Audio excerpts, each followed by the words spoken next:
देश के बारे में हमेशा जो सोच रही है पॉजिटिव, वही बातें की हैं हमने। तो हमने ऐसा कौन सा काम किया है? मैं तो वही कह रहा हूं कि एटलीस्ट हमको बता तो दो कौन सा जोक, कौन सा चुटकुला, कौन सा व्यंग आपको बुरा लग गया, ताकि एक पैरामीटर सेट हो सके। और दूसरी बात, हम सरकार से, हुकूमत से ये चाहते हैं कि जिस तरीके से मॉन्टिक्स का पेज बंद किया गया, मेरा बंद किया गया, नेशनल दस्तक बंद किया गया, कुछ और लोगों का बंद किया गया, तो आप पार्लियामेंट में संशोधित करके एक लिस्ट जारी करवा दीजिए कि ये कोई भी ये चीज नहीं बोल सकता है।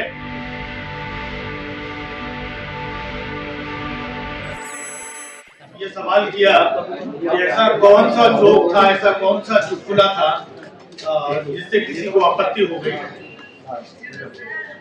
तो कम से कम ये मुझे तो पता होना चाहिए, मुझे पता हो और मुझे बताया जाए, ताकि हम आगे से ऐसा ना करें। अगर कोई गलती है, अगर सिर्फ सवाल उठाने पे या कोई हास्य व्यंग्य करने पे, बाकी सब लोग मीडिया के लोग हैं जो कई मुद्दों पे भी गहन जांच के साथ, पड़ताल के साथ एक अपनी खबर दिखाते हैं और देश के अलग अलग हिस्सों की रिपोर्टिंग करते हैं, बहुत सारी प्रॉब्लम्स दिखाते हैं, तो उनको समझ में आता है कि भाई ये प्रॉब्लम छिपा रहे हैं और ये दिखा रहे हैं, तो ये दोनों एक दूसरे के लिए। लेकिन मुझे ये नहीं समझ में आता, मेरा काम तो हंसाना है। मैं अपने लाइव शोज करता हूं और इस सटाइकल वे में कुछ कुछ बातें करता हूं। मैं किसी की व्यक्तिगत जीवन में जाकर के मैंने कोई बात नहीं की आज तक, किसी धर्म से संबंधित मैंने कोई बात नहीं की, टीका टिप्पणी नहीं की, वन लाइनर नहीं किया। देश के बारे में हमेशा जो सोच रही है पॉजिटिव, वही बातें की हैं हमने। तो हमने ऐसा कौन सा काम किया है? मैं तो वही कह रहा हूं कि एटलीस्ट हमको बता तो दो कौन सा जोक, कौन सा चुटकुला, कौन सा व्यंग आपको बुरा लग गया, ताकि एक पैरामीटर सेट हो सके। और दूसरी बात, हम सरकार से, हुकूमत से ये चाहते हैं कि जिस तरीके से मॉन्टिक्स का पेज बंद किया गया, मेरा बंद किया गया, नेशनल दस्तक बंद किया गया, कुछ और लोगों का बंद किया गया, तो आप पार्लियामेंट में संशोधित करके एक लिस्ट जारी करवा दीजिए कि ये कोई भी ये चीज नहीं बोल सकता है, नहीं कर सकता है, इस नाम का इस्तेमाल नहीं कर सकता है, ये चुटकुला नहीं बोल सकता है। तो हमें एक लिस्ट जारी कर दो पूरे हिंदुस्तान में, ताकि सबको मालूम हो जाए कि ये नहीं बोल रहा है। आप बताते भी नहीं है। तो हम लोग तो खुद सजग होकर के हास्य व्यंग्य की बातें करते हैं और बहुत सफाई से करते हैं। हमारा कभी भी प्रयास नहीं होता है कि किसी को हम अपने हास्य व्यंग्य के माध्यम से कोई ऐसी बात कहें तो किसी को बुरी लगे। लेकिन इसके बाद में भी अगर बुरी लग जाए, हम लोग तो डर के काम कर रहे हैं सरकार से। लगातार जब भी हम कोई जोक, चुटकुला, व्यंग कहीं पर परफॉर्म करते तो हम डरते हैं कि ऐसा ना हो कि ऐसा बोल दूं तो ये हो जाए, ऐसा ना हो तो ये बोल दूं। तो हम लोग डर रहे थे, लेकिन अब उल्टा हो गया है कि हम तो डर ही रहे थे, साथ में सरकार हमसे डर रही है। तो दोनों तरफ का डरना तो नहीं बनता, या तो डराओ या तो डरो। हम लोग अपना लिखते हैं, पढ़ते हैं, कहते हैं कि आजकल के जो हालात है कि कलम पे तो पहरा है, सुनने वाला भी बहरा है। कलम पे तो पहरा है, सुनने वाला भी बहरा है। क्या लिखूं, किसे सुनाऊं, चारों ओर घना अंधेरा है। लेकिन फिर भी बिना लिखे, बिना सुनाए रहा भी तो नहीं जाता है, और इन काले घने अंधेरों को उजाला कहा भी तो नहीं जाता। सिर्फ इतनी सी बात है, चाहे मैं हूं या हमारे तमाम साथी हैं, कि मैं वक्त के घनघोर थपेड़ों में सिका हूं, कमल पे नहीं बिका इसलिए कलम पे टिका।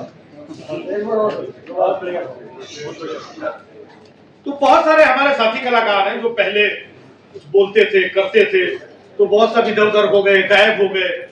वो बहुत सारे लोग हमें भी बोलते हैं कि यार तुम ऐसा मत बोलो, तुम इधर आ जाओ, ये आ जाओ। लेकिन हमने जो सच्चाई का, अच्छाई का, अच्छे संस्कार जो सीखे हैं, पढ़े हैं, अपने सीनियर्स को देखा है, जब संजय भैया पार्लियामेंट में मुद्दे उठाते हैं, किसके, क्यों इतना चिल्लाते हैं, बोलते हैं? हम सब के लिए, समाज के लिए, देश के लिए जो देखते हैं, तो हमें भी सीखने को मिलता है, हमें भी हिम्मत मिलती है, बल मिलता है कि हम कुछ ना कुछ अपनी बातें कह पाए। मैं सिर्फ इतना कहना चाहता हूं कि जिसमें करंट न दौड़े मैं वो तार नहीं हूं, जिसमें करंट न दौड़े मैं वो तार नहीं हूं, झूठा लिखकर बिकने वाला अखबार नहीं।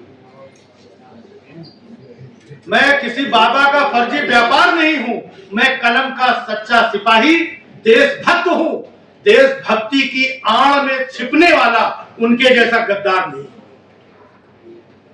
तो हमने जो सीखा है, क्या अच्छी बात बोलना, सच्ची बात बोलना, देश हित में बोलना, मुद्दों पे बात करना, लोगों की बात करना, समाज की बात करना, क्या ये गुनाह है?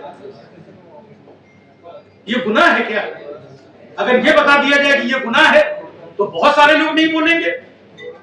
एक लंबे समय से जो परिपाटी चली आ रही है, जो हम सीखते चले आ रहे हैं, हम वही काम कर रहे हैं। हमें देश से प्यार है, हमें लोगों से प्यार है, आवाम से प्यार है।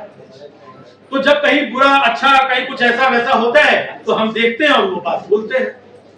तो रोकने की कोशिश कोई बेशक करे, लेकिन जैसा सर ने बोला कि ये बहुत अच्छा दौर है। जब जब रोका जाता है, किसी भी समाज में किसी भी चीज के लिए रोका जाता है, तो वो चीज निकल करके, उभर करके और सामने आती है। तो अब वो समय आ गया है कि हिंदुस्तान में बहुत सारे इन्फ्लुएंसर्स हैं, बहुत सारे यूट्यूबर्स हैं, बहुत सारे कलाकार हैं जो अपने अपने क्षेत्र में अपनी अपनी बातें छोटी छोटी लोगों के सामने रखते हैं। सारे लोगों को डराने का प्रयास किया गया है, लेकिन आज के इस हालात में जिस तरीके से सारे लोग इकट्ठा हुए हैं, संजय जी ने पार्लियामेंट में यह आवाज उठाई है, तो उन सबको एक बहुत मजबूती मिली है, जिनके अंदर एक भय था। तो आज की इस प्रेस कॉन्फ्रेंस के बाद में देश के कोने कोने तक और मजबूती से बात जाएगी, ताकि देश के अलग अलग हिस्सों में जो लोग हैं वो घबराए नहीं, डरे नहीं, मजबूती से टिके रहे। बहुत बहुत